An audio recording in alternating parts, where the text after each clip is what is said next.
One flagship smartphone's foldable feels like a side grade, and the other one feels like a trade down.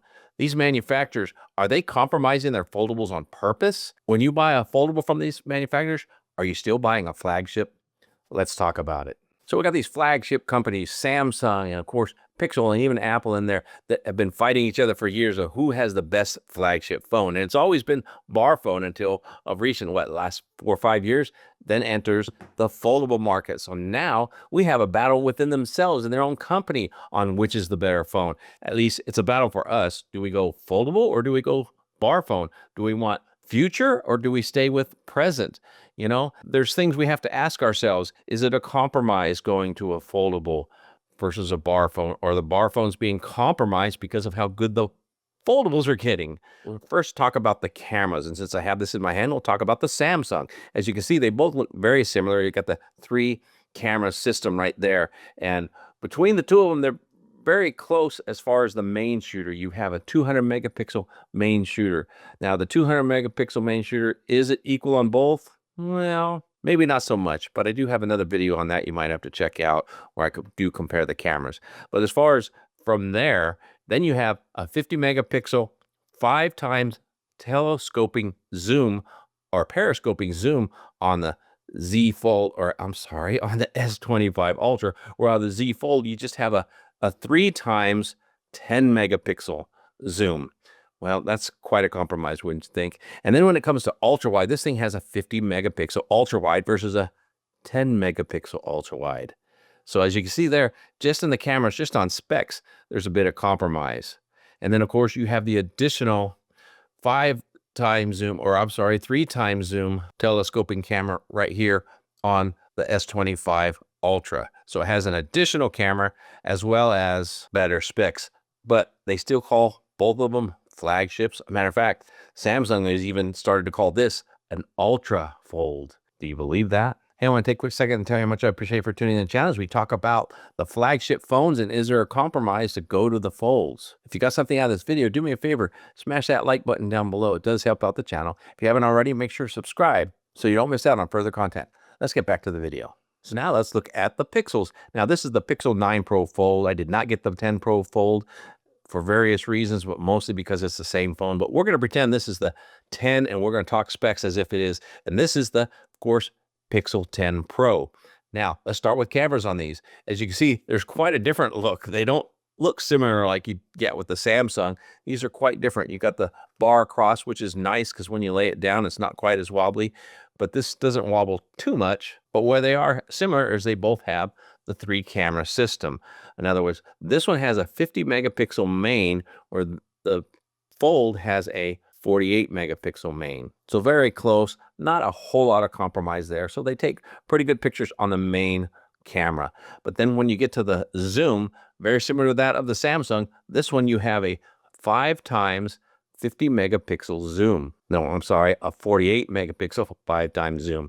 Or this one has a 10 megapixel 5 times zoom. Now you heard me, it does have a 5 times zoom, so at least they didn't compromise as much as Samsung did. At least it still shoots 5 times zoom, such as the other flagship. So that's good. They just compromised on the megapixel quality of the camera. So going from 48 to 10. And then as far as the ultra wide, same thing. You have the 48 megapixel ultra wide here and a 10 megapixel ultra wide on the Fold. So following suit of Samsung, they did compromise on the cameras. However, as far as Pixel goes, they have better processing of their photos. So that being said, the cameras on this Pixel Fold, I believe, are more superior than what we have on the Samsung Z Fold. So is this one closer to flagship? I would say it is, but again, they're compromising for their foldable. Now, what's interesting about both of those, they compromise the cameras, but they still charge you more money.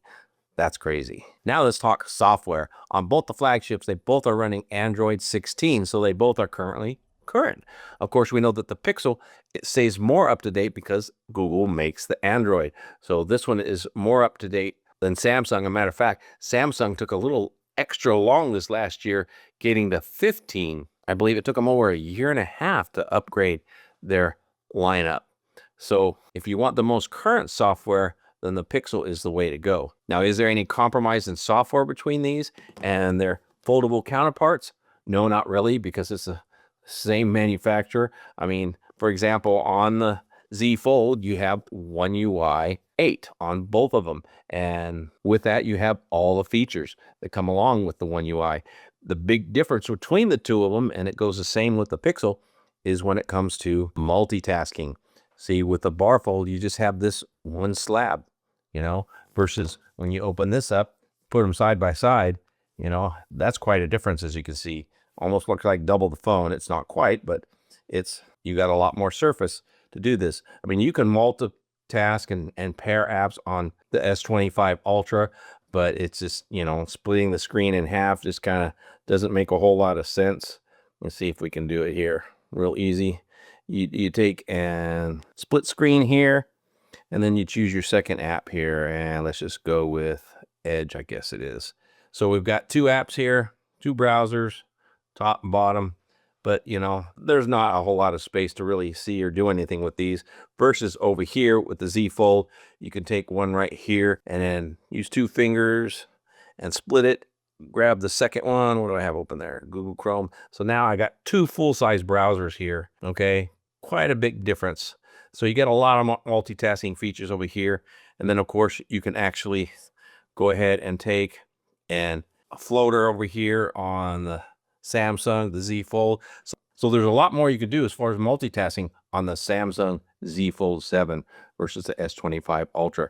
So as you can see there, you could do a whole lot more with the foldable than you can the bar phone when it comes to Samsung. So is there any compromise there? Well, if there is any compromise, it would be the S25 Ultra is being compromised by the better capabilities of the Z Fold when it comes to multitasking. As far as the software goes, it's the same software. They do the same thing. And then when you talk about side by side, there's a lot more space for this thing to cool on the S25 Ultra than it is the Z Fold. So there's quite a big difference between the two of them. So when it comes to pure power long term, the S25 Ultra does a little better because it doesn't have to throttle as much, because it does have a little bit better cooling system. Now, if we turn over here to the Pixel, their counterpart, when it comes to the Pixel Fold and the Pixel Pro software, same thing. You've got the same software, the same capabilities on both of them. The difference is multitasking. You can't even really split screen on the Pixel that much because it's just not that big of a screen.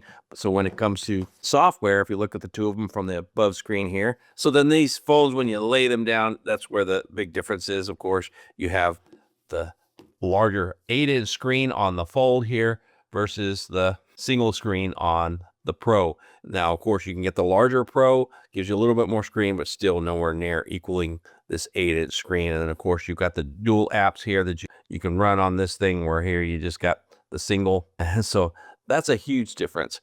Now, as far as the Pixel Fold goes, that's it. There's no more multitasking than just two apps at a time. It's nothing like the Samsung. But still, two apps is better than one. So you do have more functionality with the Fold as far as multitasking than you do with the Pro. And as far as the software is the same. So I'd say there's an advantage to the Pro. Does that compromise the Flagship capability? Not really, but it does give you more functionality. Now let's talk battery drain on these things. I did a battery test. You can check that out here on these things. And come to find out, the Z Fold actually outperformed the S25 Ultra. In my test, the S25 Ultra went 8 hours and 45 minutes, where the Z Fold went 9 hours and 44 minutes. So almost a full hour longer. Now, folks, that's full-blown screen on time from a full charge. That was a shocker. So even though you got a 4,400 milliamp hour battery here and a 5,000 milliamp hour battery here, for some reason, the Z Fold won out. Now, that was using the front screen only. I still need to do a comparison on open screen versus the single bar screen, because I'm sure that the charging would be, or the battery life would be a little bit less using that internal screen. But comparing apples to apples, the one screen, the Z Fold won. Then a similar story here on the Pixel phones. The Pixel Pro lasted 8 hours and 22 minutes, where the Pixel Fold lasted actually 8 hours and 49 minutes. So a good 30 plus minutes longer. Now it does have a larger battery than what's on the Pixel 10 Pro. And again, that was front screen only. And what's nice about these two foldables, you can use the front screen majority of the time and only open it up on occasion. So I think that's a great testament to these two phones and their battery life. Let's turn that cycle around, talk about charging. S25 Ultra has a 45-watt charger. So this one only does 25-watt charging wired. So quite a bit faster. This did a full charge from 0 to 100 in an hour and 17 minutes. That's still quite a long time, where this took an hour and 27 minutes. Not that much longer, 10 minutes more at 25 watts. You know, well, it's a 4,400 milliamp hour battery versus 5,000, but I would have thought this would have done a lot better. So they did compromise on charging, giving a slower charger on the Z Fold, which I think is too much of a compromise. They should have gave us faster charging. When it comes to the Pixels, they did not compromise the charging on these. 30-watt wired charging and 30-watt wired charging. Now, this is a little bit larger battery, so this one actually charged an hour and 27 minutes. This took 2 hours and 11 minutes to charge, so quite a bit more at 30 watts, which I guess is understandable, but that's still a long time to charge a phone, especially when you're looking at the newer models that will charge in less than an hour with fast charging. And yes, I'm talking about the Honor Magic or the Vivo.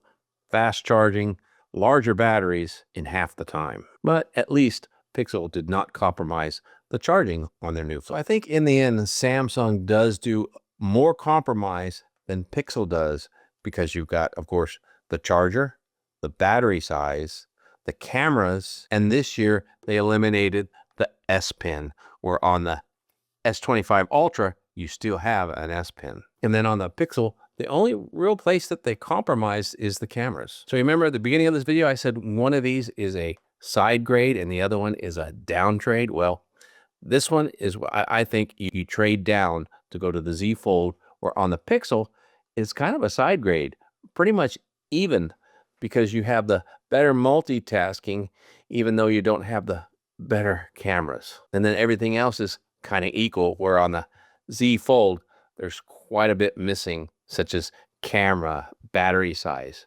charging, and even the S Pen. So if you're on Team Samsung to go to a foldable, there's a little more compromising than there is on the Pixel side. Now it's time to hear from you. What do you think? Is there something I missed in this video, in this comparison, when I talked about them? Are you one that has a bar phone and you were thinking about a foldable? Did I sway you one way or another? Let me know down in the comments. I'd like to hear from you. Now, if you want to see a battle between the Z Fold and the Pixel, check out this video here. And if you haven't already, make sure to subscribe so you don't miss out on more content. Until next time, have a wonderful day and God bless.